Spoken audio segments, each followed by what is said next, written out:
once again. As you know, we're gonna do it more and more this this this week, the next one, and who knows how many weeks more.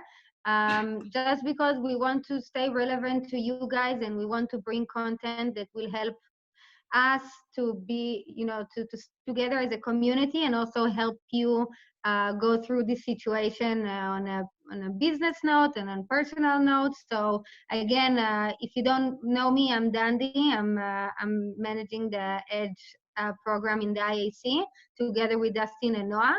I want to encourage you to approach us and let us know if there are any topics you think we should talk about, if there are any webinars you want us to bring, which kind of value, because there is a lot to talk about, and there are a lot of ways that we can help. And the only way that we know is through you guys. So feel free to contact us. And also, this is we have like the um, coronavirus kit that we're doing, and we're doing like webinar series. Yesterday was about financing and in the stock market. Today, Ariel is going to talk about how to stay virtually engaged with your customers. Tomorrow, we will have the topic about networking effectively during crisis. And on Friday, we will have a webinar on navigating through change, a workshop and discussion. I encourage all of you to join us to these webinars. Friday is going to be Edge members only. So if you're not a member, you can go online to israeliamerican.org/edge and read about us a little bit more. Also, I want to encourage all of you to go to the Facebook group. It's Edge, IAC Edge National on Facebook. We're bringing all the time content with a lot of value. We want to hear you. We want to be, we want all of us to be together in this time. And yeah, that's it. Now our speaker today is going to be Ariel. No, tonight's accurate. What? Tonight is accurate on my end. Yeah. So Ariel, if you can talk a little bit about yourself, just introduce yourself in like in a 1 minute. Yes. And the mic is yours.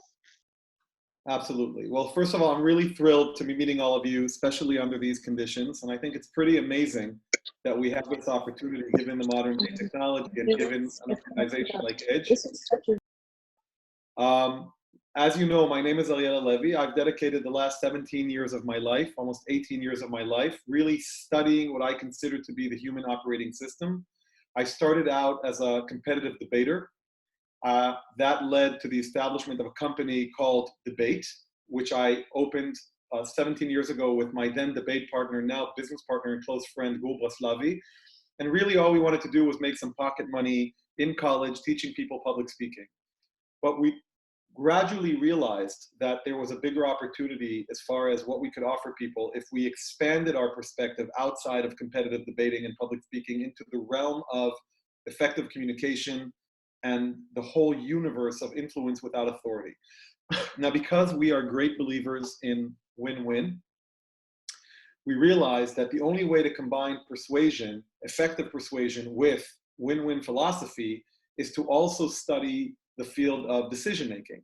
Because if I'm going to try to persuade somebody to do something and I'm committed to this being something that benefits them, I have to be able to kind of navigate their decision-making corridors and walk them through that process to the conclusion that I am trying to address. And so we started working in decision-making, and in 2008, we expanded into the corporate world and have since worked with literally thousands of companies, all kinds, multiple different types of industries, large global corporations, early stage startups, hyper-growth unicorns. We've also done work with NGOs, military organizations, government offices, you name it. And over the years, we've constantly taken methodologies from interdisciplinary fields. So from psychology and sociology and behavioral economics, neuroscience, history, Yuval Noah Harari, we'll talk about that today, science, theories of singularity, and we've tried to mesh all of them into a working formula that people can use to get along better and to be productive better. And so one of the things we're going to talk about today is how does all of this pattern of the human operating system fit into the current circumstances that we are experiencing, which is the coronavirus and the global health crisis.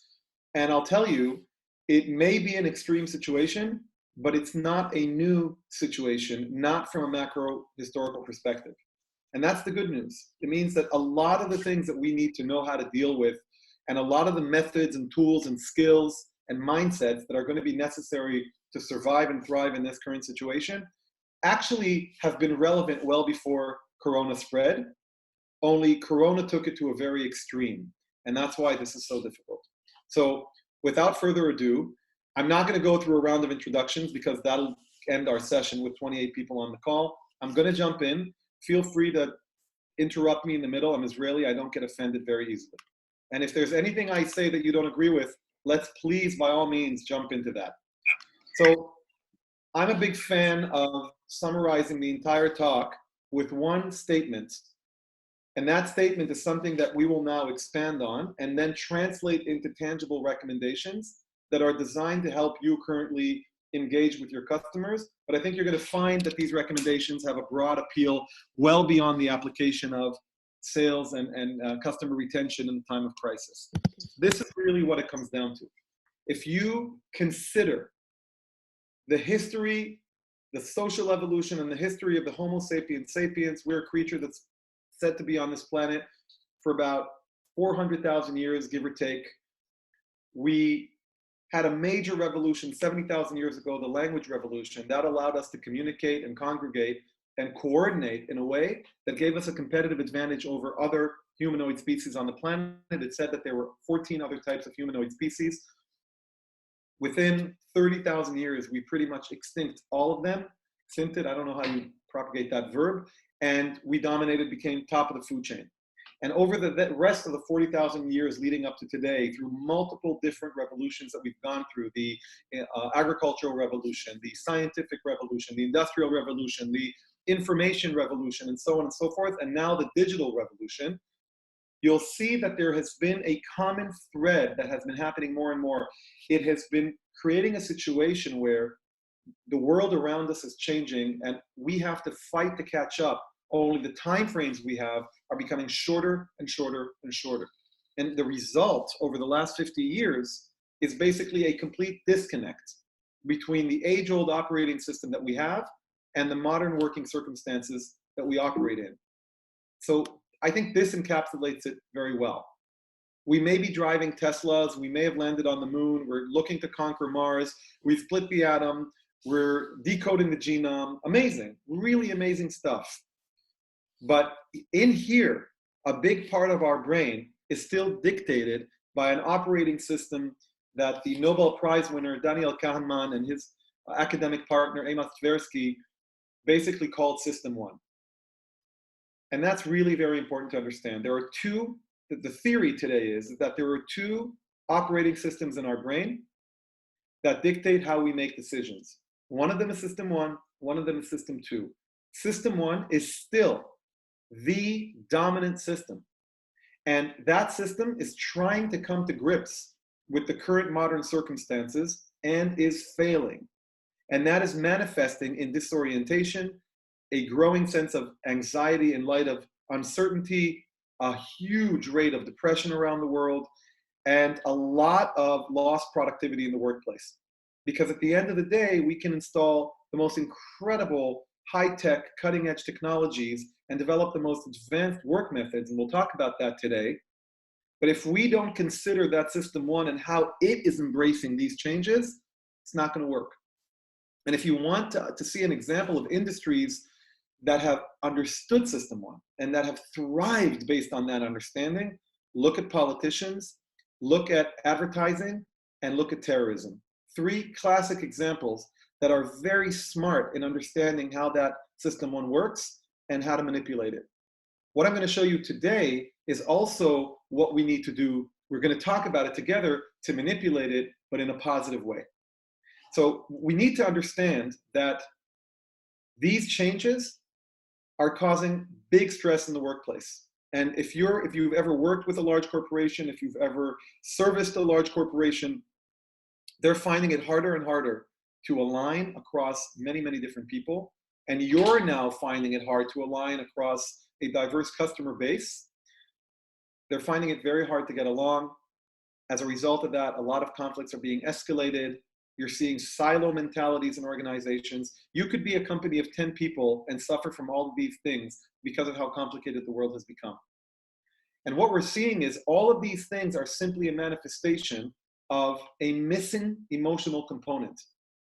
And what I want to talk to you today, if you want to know what my recommendation is about how to effectively engage with your customers right now, I'm not going to talk to you about how to pitch the right pitch. I'm not going to tell you how to phrase that message that's going to get them to pay you more. That's not what you're going to hear from me.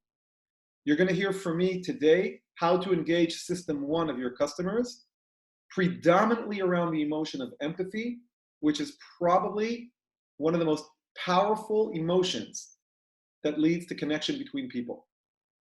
And the way to engage with your customers is to stop thinking of them as customers and remember that underneath them being your customer, underneath that functional identification, they are cave people who are currently suffering an existential crisis, and more than anything, they need to be surrounded by people who constantly demonstrate to them, you're not alone, I'm here to help.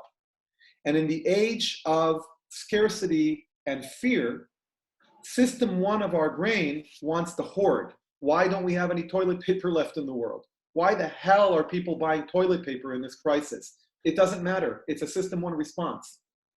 So in this situation, we need to be counterintuitive.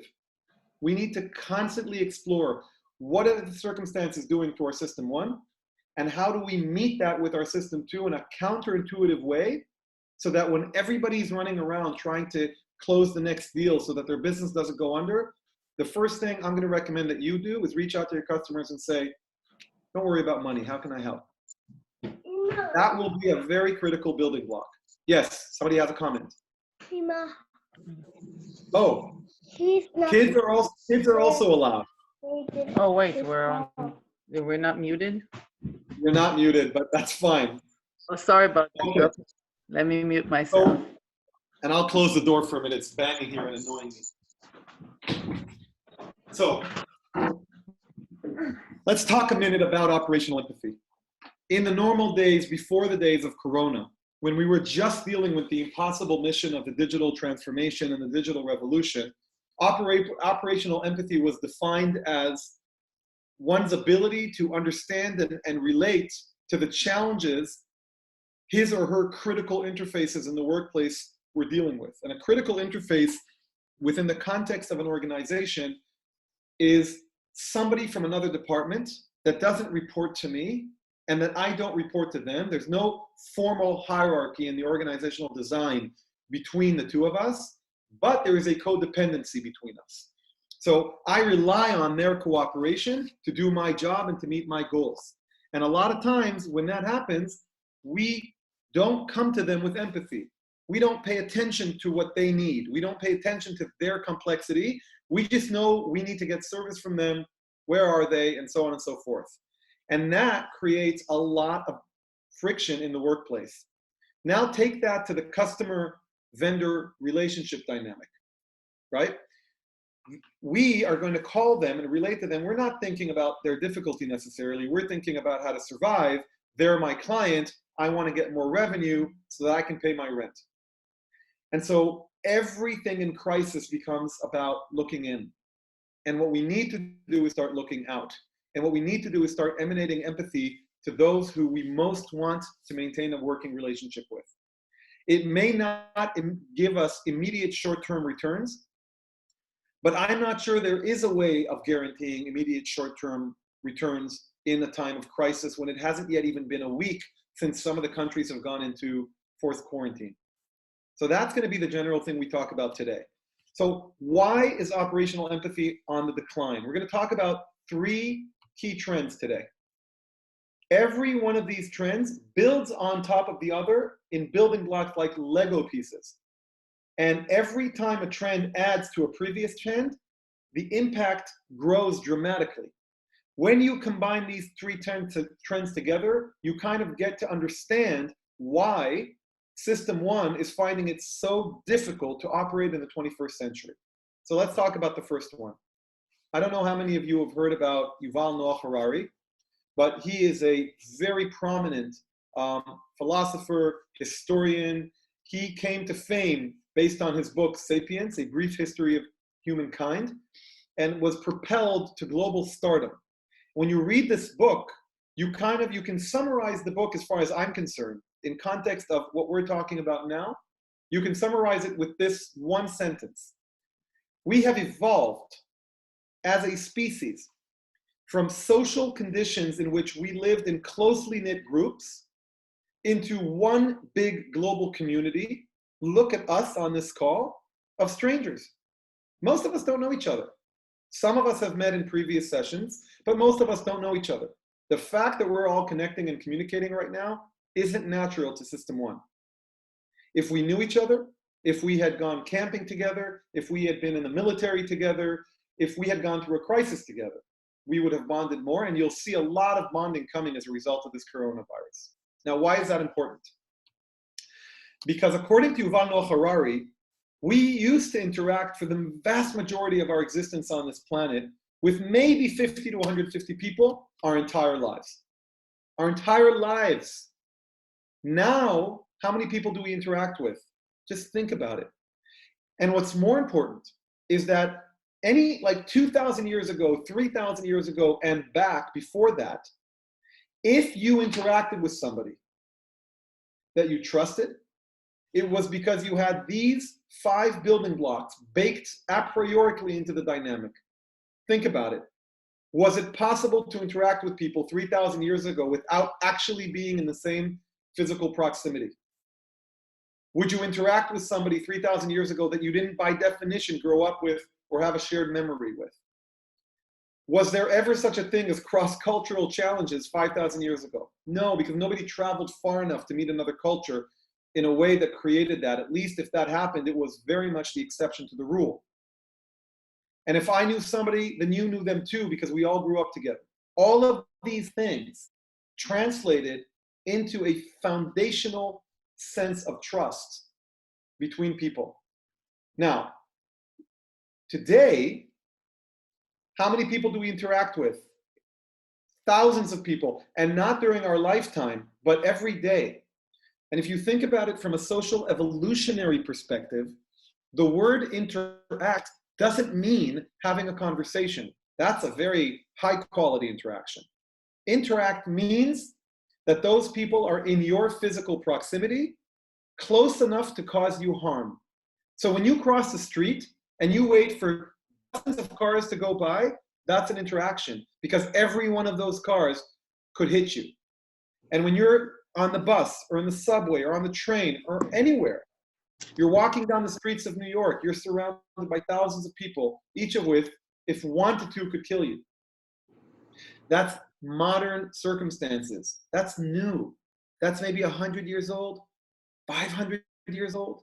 That's nothing compared to the full stretch of history, which was more static, in which our system evolved to fit those circumstances, not these. And so today we don't have physical proximity. Today we don't necessarily have shared memories. Today I call somebody up, I get a call service in India. All of us on this call now, how many friends do we have in common? How many different languages get represented on a regular conference call? How many different cultures are represented? It's pretty amazing. Now, I see it as a very positive development for humanity for many, many reasons, but that's my system 2 speaking. My system 1 is just going crazy, constantly trying to make order in the chaos. My system 1 knows that when none of these things exist, 2,000 years ago, if somebody walked into your camp and you didn't recognize them, they were dangerous. And we know what the 3 famous responses are in psychology to a threat, right? Stranger means danger. That was something that we grew up on even 20, 30 years ago. We were told as kids, don't speak to a stranger. Stranger is danger. And what have we evolved to do when we meet somebody strange or somebody dangerous? We fight, flight, or we freeze, right? These are the famous 3 psychological responses. They are still embedded in us. The only real new thing that came along was about 15 years ago, a new F emerged. When you meet a stranger today, you Facebook them, right? Who are they? How many friends do we have in common? What do they like seeing? You know, what have their recent posts been? What's their politics? We try to turn the stranger into somebody familiar. And then later, we try to turn the familiar into somebody that we have something in common with, and that becomes the building block to build an alliance. And that is something that's not happening enough today in the workplace. And here's the reason why. Because the workplace has evolved in a way that is not conducive to bonding between people. It is still a legacy of the Industrial Revolution. We used to have organizations that were local and hierarchical, and that was it. 200 years ago, you wouldn't find somebody whose job it was to do OD in a company, organizational design. You didn't have HR. You had a pyramid. You had people working together. There was one boss. Everybody reported to him, and that was it. And everybody had a sense of belonging to that one entity. But then what happened was globalization came. The Industrial Revolution preceded it. And the world became a smaller place, and in it, companies became bigger and bigger. Suddenly, you have companies with thousands of employees, and then tens of thousands of employees. I just heard an amazing fact yesterday. Amazon has now opened 100,000 new positions just to deal with the global supply chain. So what did organizations do when they grew? They just used the old paradigm and replicated it. We had a pyramid, let's have another one, and another one, and another one. And each pyramid will be part of the business. The only problem was these pyramids didn't talk to each other. And the organization was realizing at the top level that they kept making the same mistakes over and over again. And they made a decision. We need to have experts in the company who actually have expertise across certain domains, and they will be the gatekeepers for that excellence across all pyramids. What we'll do is we'll keep the top of the pyramids, but we'll build a matrix management structure where the top of the pyramid stays, that's management and sales, and all the other people, we're going to siphon them off to centers of excellence that will provide internal services to the various pyramids. Now when you ask somebody, who do you report to? Who do you work for? They say, yeah, I work for this company. I'm IT, I'm finance, I'm legal.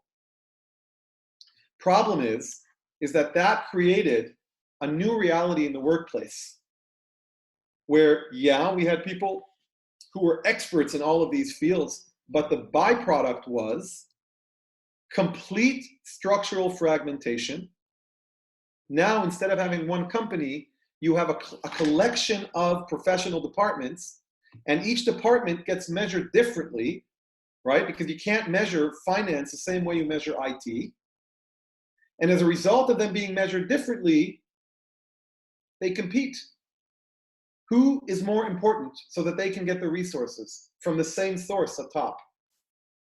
This is devastating to empathy. This turns people who previously saw themselves as one clan now fight with each other, infighting in the organization. And that's a big problem. One of your advantages with your clients is that you're not part of that fragmentation. You come from the outside. And anytime you can help one of these departments in that internal struggle, you're likely to get their attention more.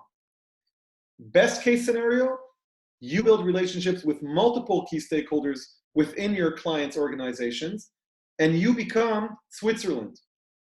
You become the one thing they can agree on, that they love you, they think you give great service. You're a reliable, trusted advisor. In fact, they see you as a business partner.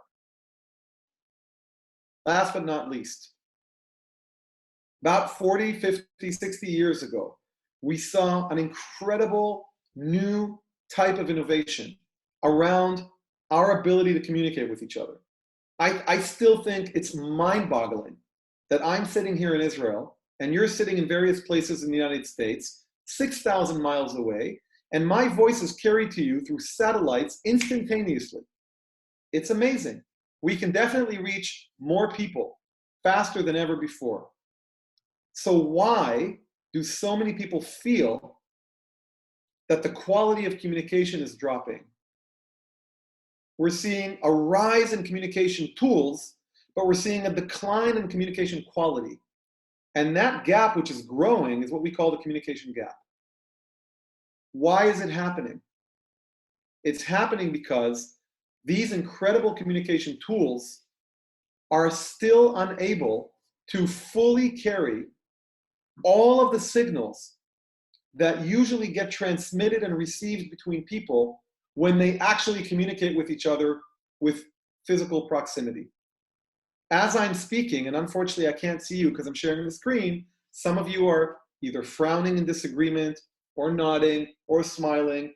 That's critical information for me to get. And if you were actually sitting in front of me, I wouldn't have noticed it, but my brain would have been able to decipher micro expressions in your face, including the expansion or shrinking of your pupils in your eyes, dilation of your pupils. They did a remarkable experiment in Stanford University many years ago, where they basically took students of both genders, by the way. They tried this in both ways. I shouldn't say both genders, there are many genders. They took male and female students, and they basically had them each on their own, alone in the room, look at two mugshots, face shots of a model. And they said to them, this is a game. We're going to give you a few minutes to compare both pictures. Here's a notepad. Write down the differences between the pictures, and then bring the notepad with you because we don't want the next student after you to see what you found. What was interesting was that absolutely none of the students were able to decipher any differences between the images. The unanimous conclusion was these pictures are identical. And then they said to them, okay, great, you can pick one to take home.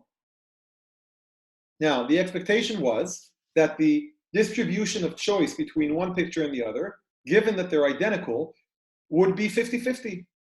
And the interesting thing was, it wasn't 50-50, it was 80-20. One picture over and over again was chosen by people over the other, 80 times out of 100. I want to hear from you now. Can anybody tell me why? What was so unique about the picture that people preferred?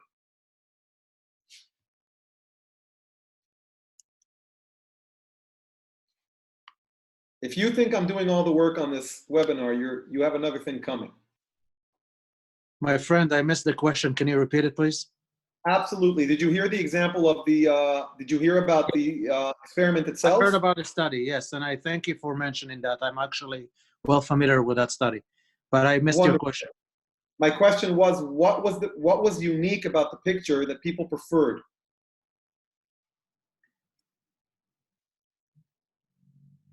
I believe that in the end of the day is what you mentioned and what the study talked about is that there was a component, missed component in the interaction that the tools that we have, the technology that we have, that brings us to the point of all the advancements that we have, all those tools are missing the human touch, the ability to see, like you said, the pupils of the eyes, to be able to see your facial features when you talk, to be able to see all those different things that makes us unique as human beings, that even that even when animals communicate between themselves, they have interaction as well.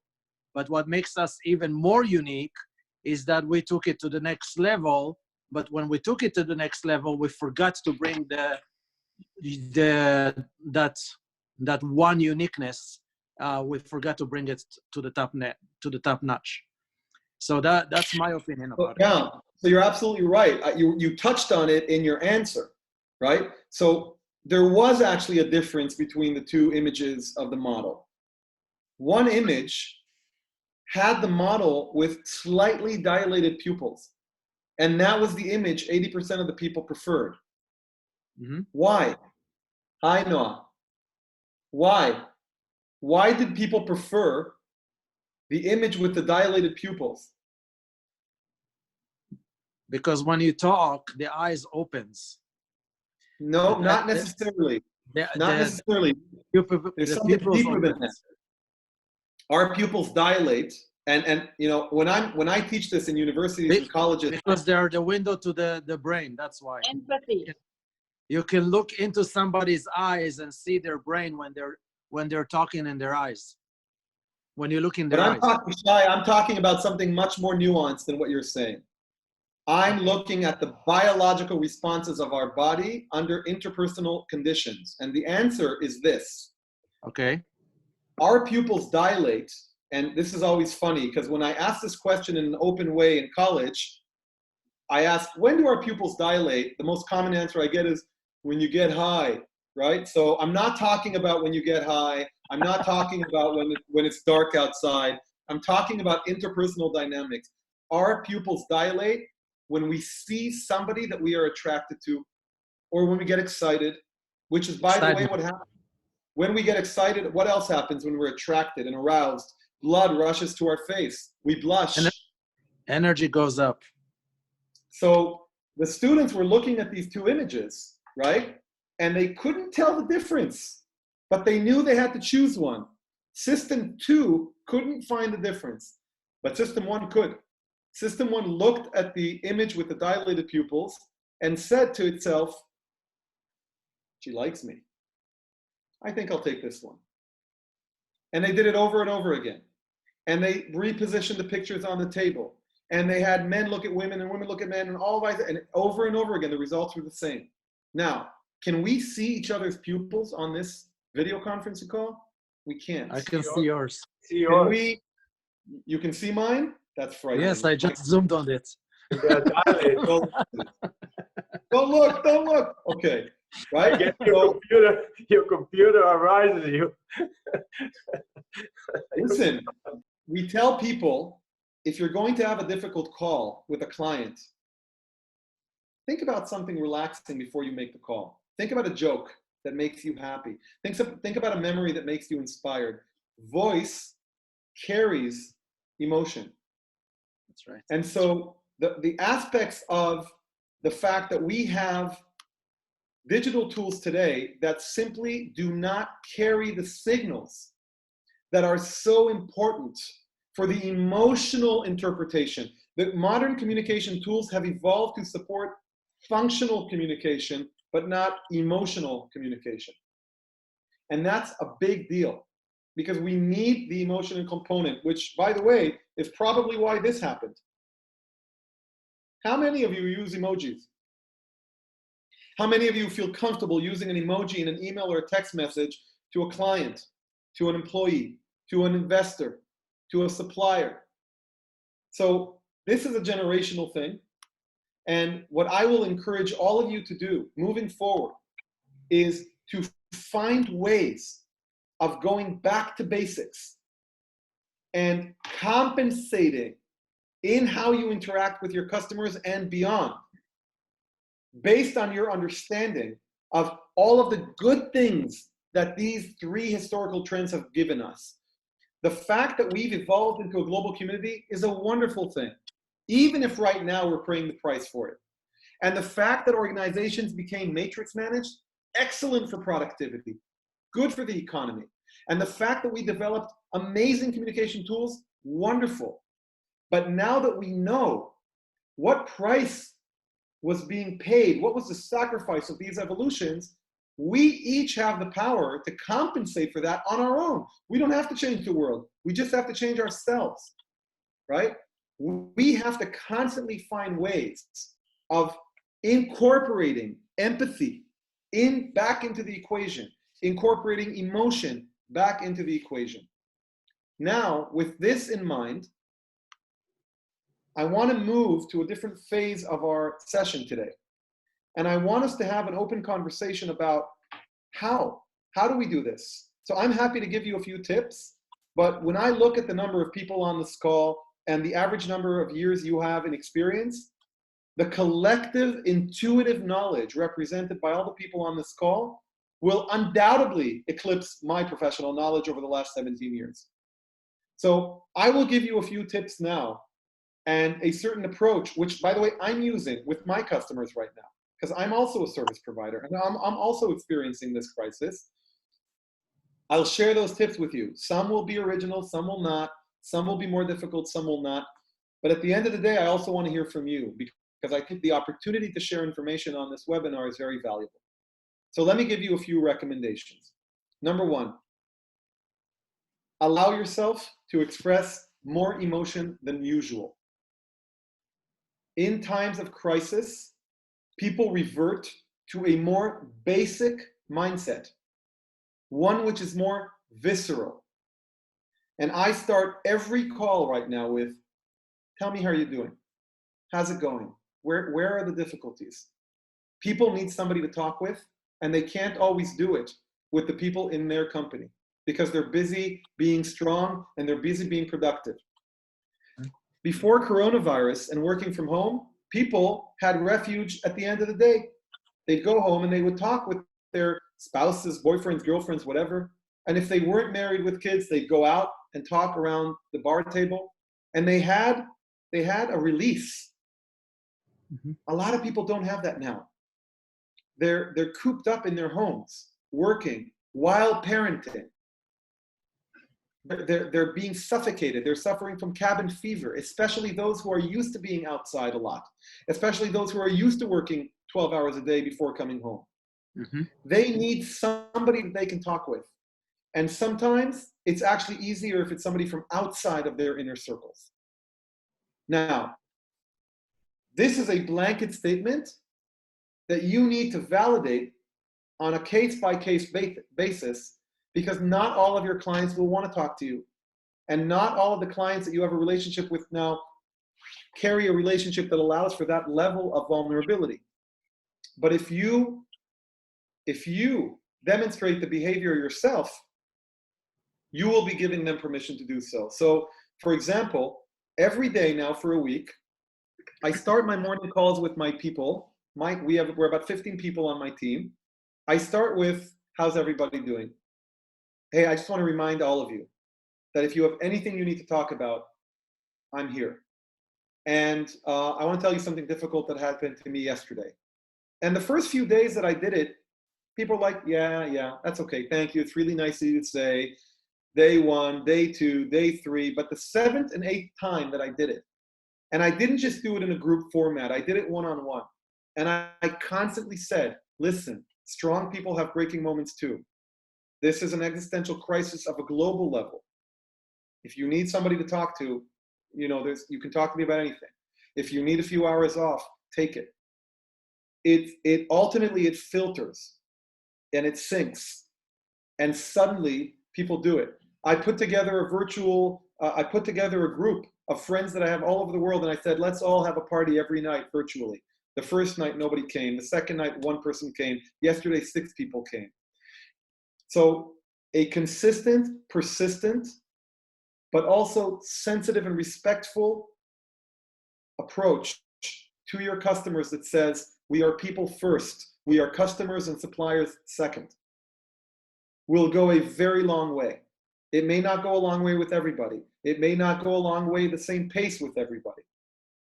But that is the case. That's number 1. Number 2, I believe in the number 2 rule in general. I believe in it more now.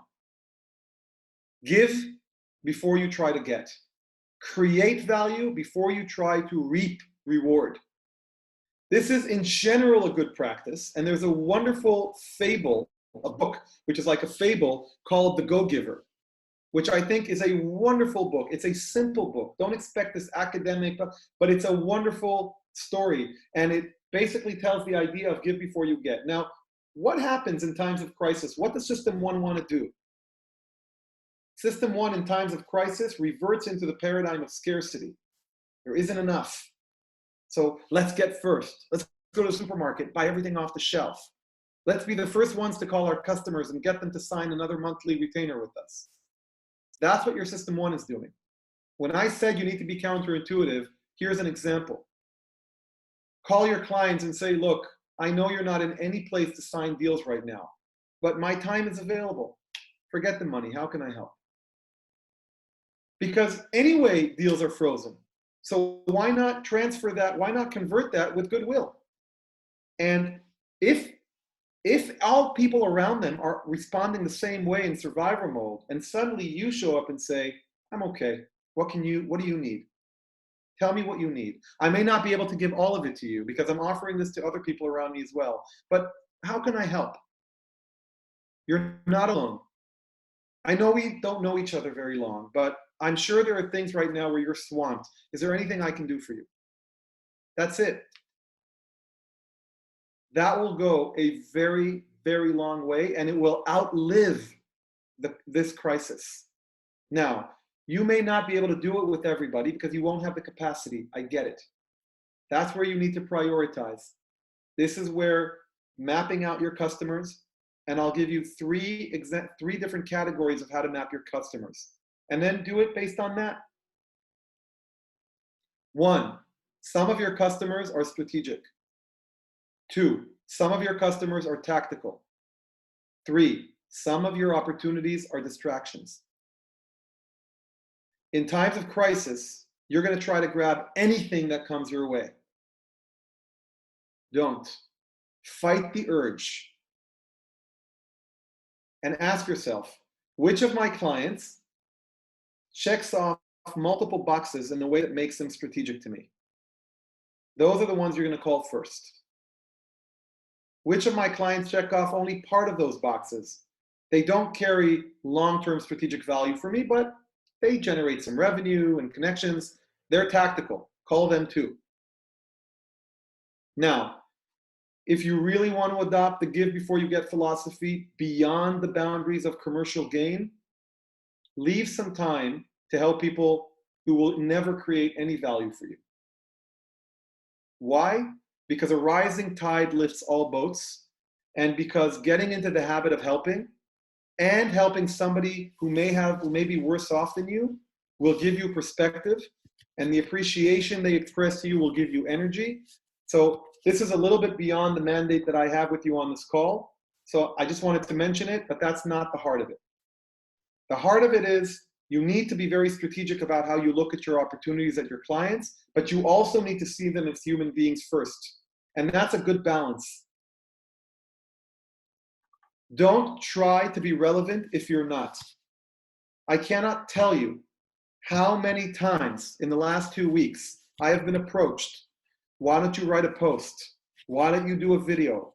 Why don't you say something? Everybody's posting stuff on coronavirus. Why don't you? And I said, because I have nothing original or valuable to say yet.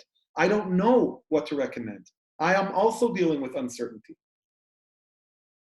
It was only yesterday morning when I was talking to one of my customers and trying to explain why I'm willing to offer my services for free in this times of crisis. She said, but I have a budget. I said, good. I'll be happy to get some of it. I'm sure there are other vendors who also need some money now.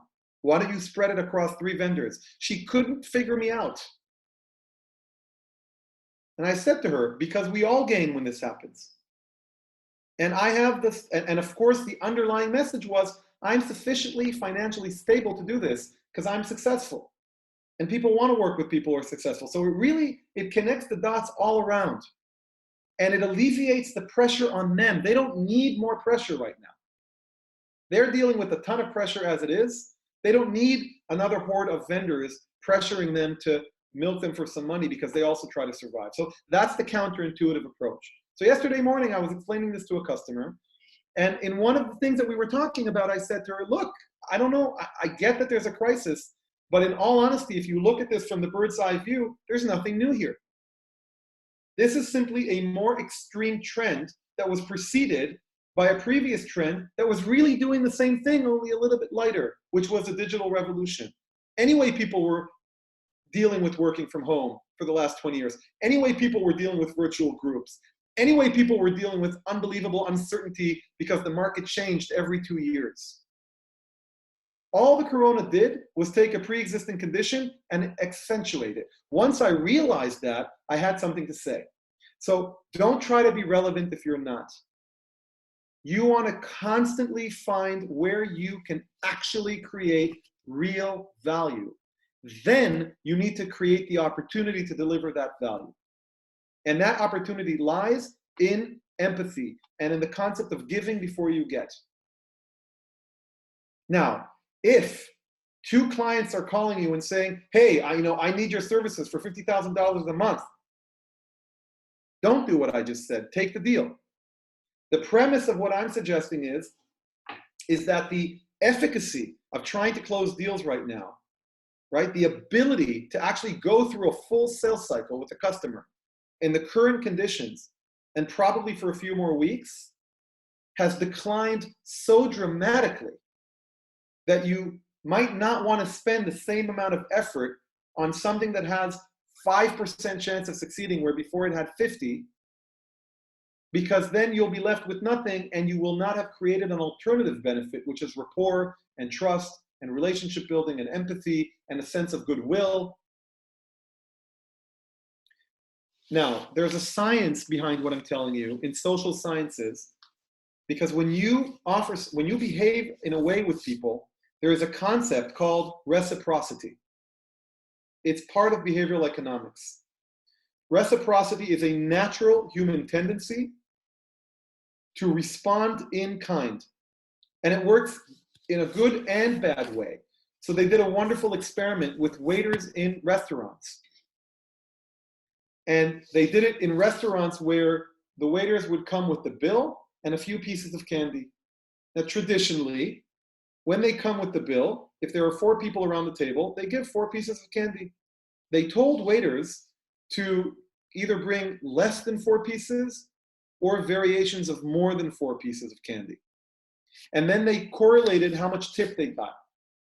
And you can imagine that 2 more pieces of candy led to 5%, 10%, 20%. They got up to 400% tipping, just based on reciprocity. When a supermarket launches, they have all these tasters and giveaways. They found that supermarkets that have giveaways and tasters, people buy more. Not necessarily of the same product.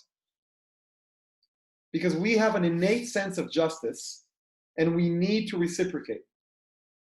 When you come to people and say, forget me for a minute, what do you need? Their natural tendency will also be to explore what you need, and then you can talk. I literally yesterday had a conversation with a customer in New York who I've been in touch with for years. The guy's an ex-student of mine. And I called him and I said, how are you doing? And he says, oh, you know what? This is the perfect time to bring you aboard because my sales teams are sitting doing nothing because all enterprise sales are frozen.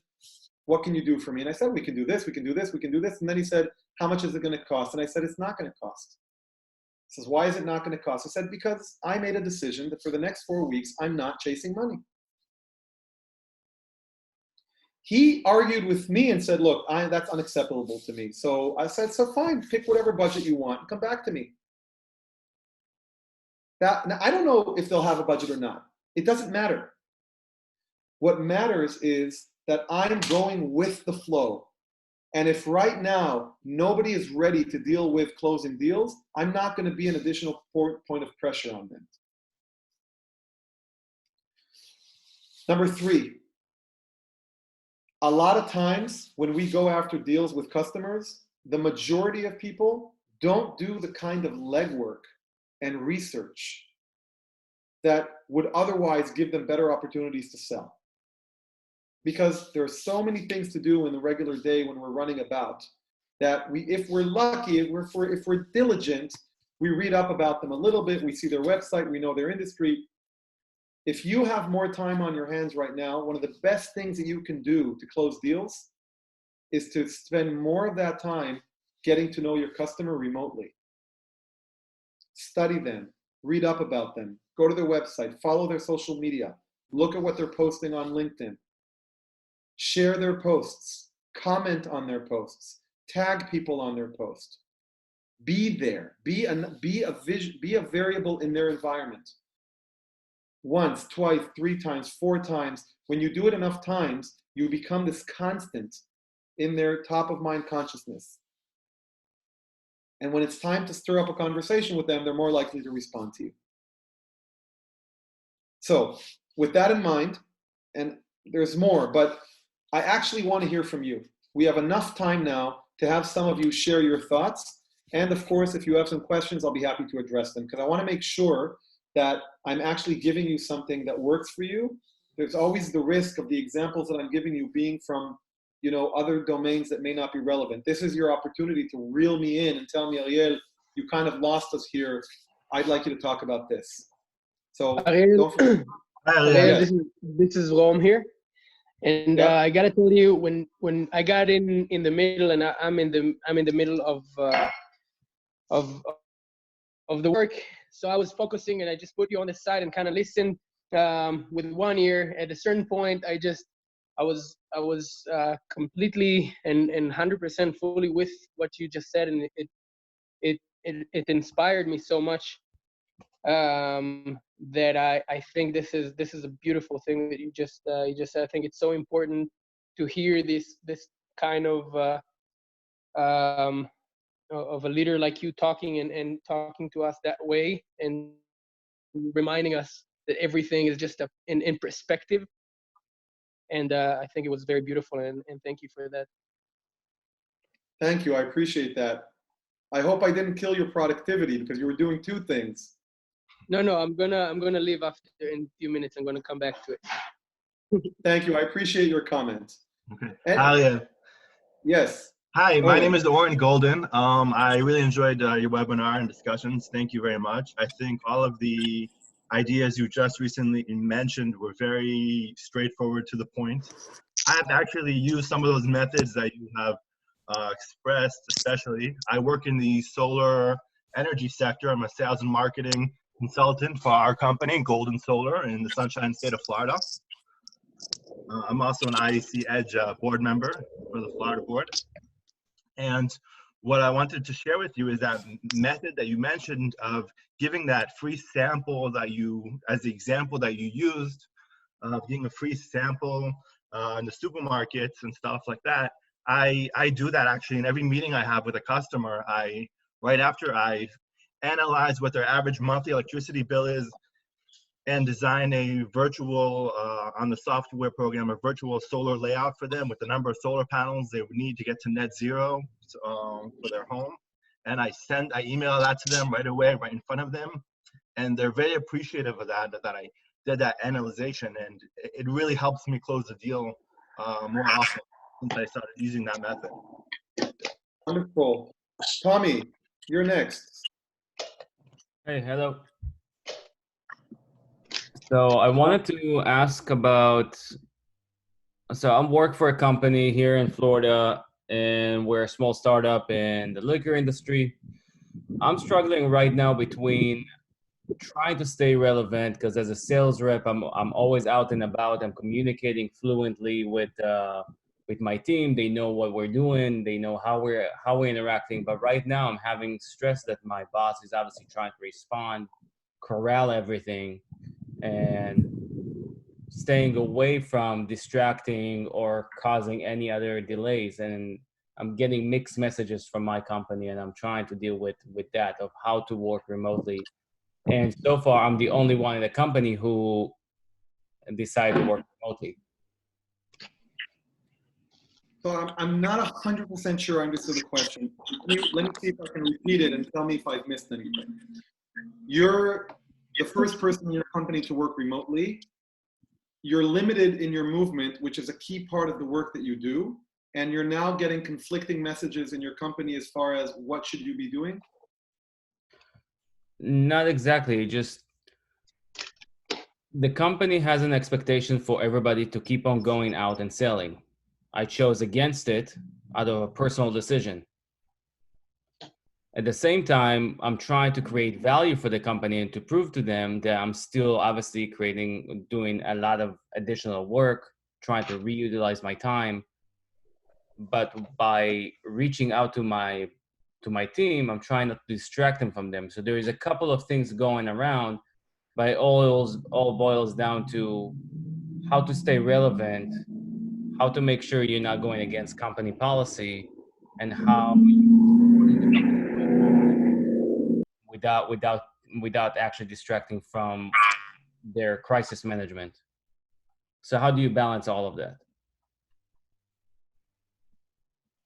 That's a tough one, I gotta tell you. If you're in a conflict, even if it's a latent conflict between your personal choices and the company's policy, that's a hard situation to manage. Here's what I would suggest. Number one, I don't know how you work today, so if I'm suggesting something you're already doing, I apologize. Be much more structured in how you manage your daily tasks. When I say structured, here's what I mean. Make a list of all the things that you usually do.